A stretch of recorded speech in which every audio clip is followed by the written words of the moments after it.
This is the Wizmax ML-420 BTF. Now for myself, Wizmax as like a company wasn't known before. They reached out to us, we said sure, and they are doing all kinds of stuff like fans, coolers, AIOs, peripherals, and of course cases. So it's not like they are new to the market, but they are just new to us. And that being said, I know this case. Before we start the review, I've been briefly walked through the creation process of a case by multiple companies. And for a lot of the manufacturers out there, they are kind of restricted to a handful of manufacturing facilities, which in turn then means that you are going to see stuff repeat itself. Some share the same like hard drive cage, others have like the same outer chassis or like the bare metal work, but for this one, if you have seen the building video, I was surprised. This Wizmax ML-420 BTF is basically a enhanced airflow version of the Xylence Gleam.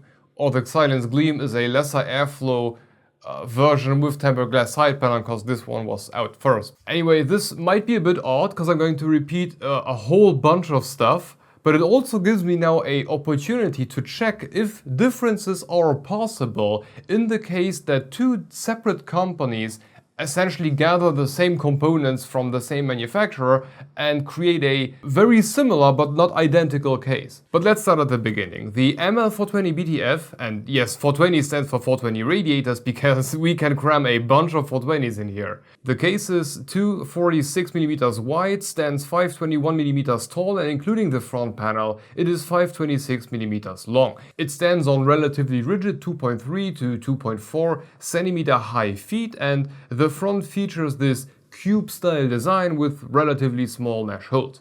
On the right side, we got a slightly tinted 4mm thick tempered glass side panel, which is relatively high quality if you ask me. And all the panels are attached using a pop mechanic and are kept in place using an additional catching screw. The same goes for the top, but there are no screws there, just pop it off and you got full access, or even fuller access if you remove the top using the 4 screws. And by the way, you can also take out the whole area that keeps the 3 pre-installed included front fans in place. Now this might sound very unusable or unuseful, however, if you don't want to take the whole system apart whilst you're trying to remove the 3 fans which are screwed in from the inside, that can be very useful. The only part of the case which is not enjoyable to remove is actually the front panel. There, Wizmax chose to use my least favorite type of mounting, the Finger Destroyer 3000.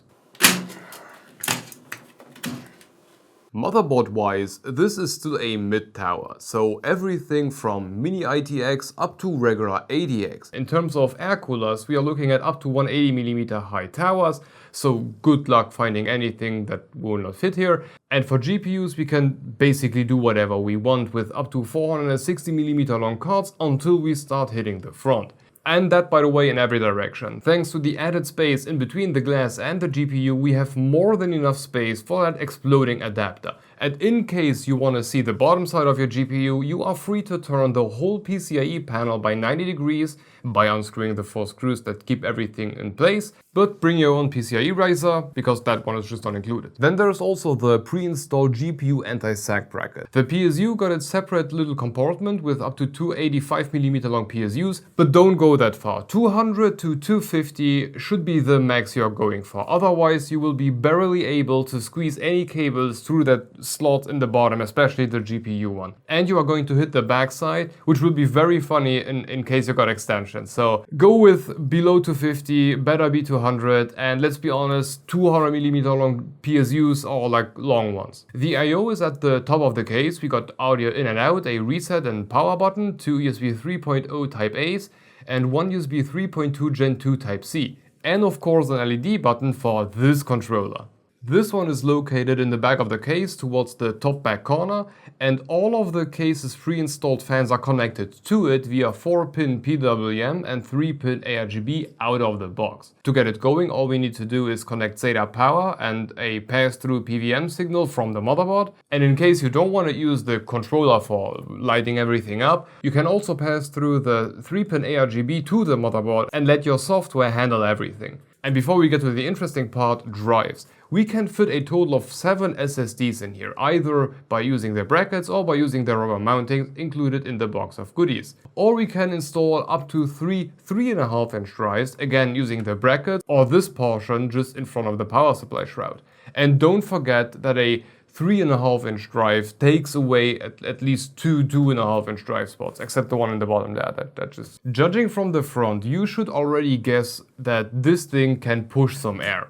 In the front we got 3 140mm Wizmax fans pre-installed, and in the back we got another one for exhaust to get things going. And even if these fans are not necessarily the best on the market, and they are not the quietest, they are okay. We've seen way worse, and for a basic build and let's go build, they should do it.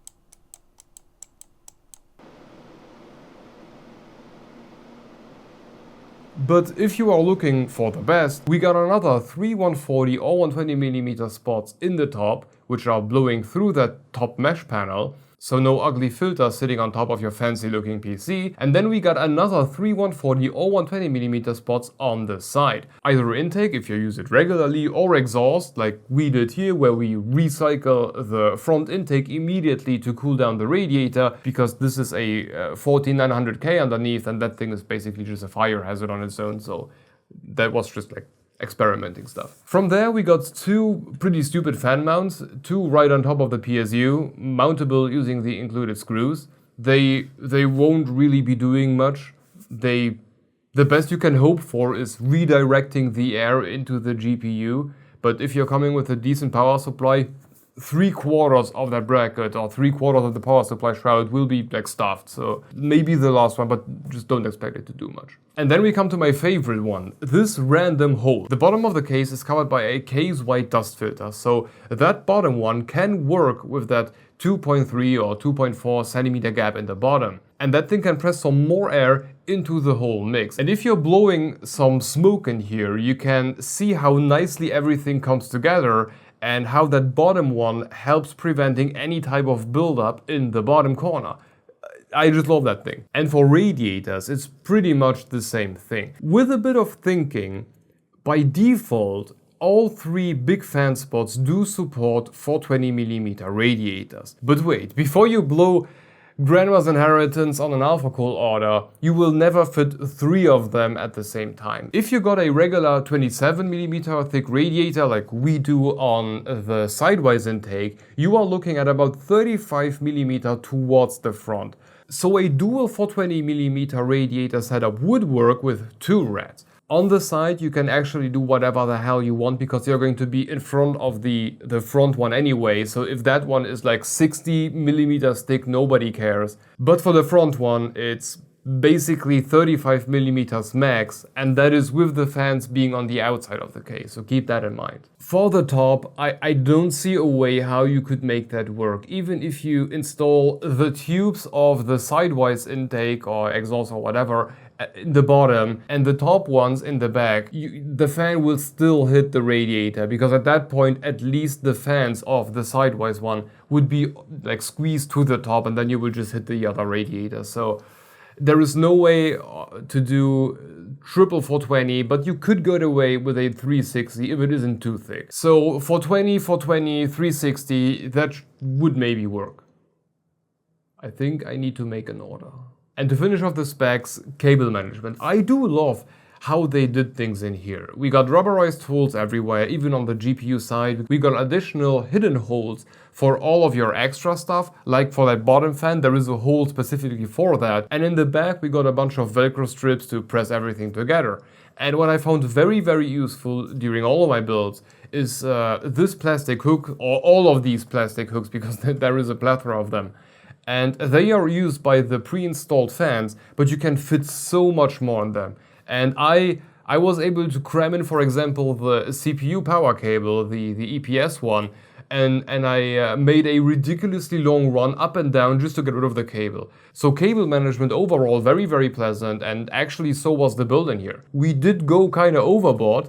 This is a 4900K underneath the Silverstone Ice Mist featuring 2 add-on fans. And in the bottom we got that black 4080, and the air path is kinda unnormal for what we usually do, but we got 3 intakes in the front, 1 in the bottom, and then the Silverstone Aereo is immediately pulling out everything essentially, or most of everything. Not that we needed to do that, but I wanted the Aereo to breathe air which was as fresh as possible without reversing the fans and using it as an intake. Because otherwise I would pump in like 4900K worth of cooling into the case and into the GPU, and I just want to avoid that. So recycling the front, and whatever is left from the front, the cold air, is being pushed towards the GPU. That said, that chip is just a fire hazard. Left at default, it will first boot to like 310 to 320 watts, during which it will hit 100 degrees C, like immediately, and then it will throttle itself down to 250, where the temps start to get somewhat manageable. But that's not really on the case's side or the case's fault. The case does a fine job. You can see it using our smoke machine. You can see that the distribution works quite well, and I'm overall quite happy how the case cools like this particular system or this particular fan setup. The CPU is just way too much for basically everything. But one thing in the building category I didn't like at all, the front panel is attached using that plastic clip-in system, which is just dreadful. So let's get to quality, which was for me the biggest surprise. There is only one thing, or 2 things because I hate those clips, but one thing that doesn't work for me, and that's the mismatched color of the plastic around the front panel and the rest of the case. These are just clearly different colors. But other than that, the case is perfectly fine. It doesn't wiggle, the threads are where they are actually supposed to be, nothing had to be squeezed or forced into position, and nothing seemed off. Like, the case is exactly how it is supposed to be. And no matter where I push, everything remains stiff. And this was especially surprising to me because if you remember the Xilinx Gleam case, which is like very, very close to this one, just with like glass in the front, there nothing was aligned. The case had a special effect and not even the paint job was straight. It seems to me like there can be top of the shelf, like say raw components, and bottom of the shelf raw components, resulting in a quite big difference in quality of the final product. And then there's of course the special spin that Wizmax used on here, like 4-pin PWM fans and therefore a controller that can actually do something. So where does this leave us? Well, it's not a high-end case, of course not, let's be honest here. It's not a Fantex, be quiet, it's not a Lian Li case. This is more beginner budget friendly. But as far as I could find it online, it should be around $110 US, which it was very hard to find, so take it with a grain of salt, because I couldn't find any shop that had that thing in stock. If we use that price and this potential with 4 included 140mm fans, that's not a bad start. I think the price is just fine and justified. So as far as I'm concerned, I like it. The cubes in the front and all of that built-in ARGB are for you to be decided, but as for quality, experience and performance, I'm perfectly happy. But okay, this should be all for Wizmax and their ML-420 BTF, and at this point a huge thank you to Wizmax for sending it over. Oh, on a side note, we have a Discord server, so if you wanna join, the link is down below. And we got channel membership, so if you are planning to sell your soul for an RG poop emoji, that's one way to go. But if not, I'm also releasing the content to all members 2 or 3 weeks in advance. Except for the NDA stuff, because, you know, I don't want to get sued. Additionally, you can rest assured that the income will not only keep the channel afloat, but will also serve to find out what the hell this is. I just saw that during research for this case, and what the hell is that thing? Anyway, thank you for watching, and if you want to continue, have a look at our take on the new Montec Aereo. For a first attempt, that thing was good. Hope to see you on the next one. Bye bye.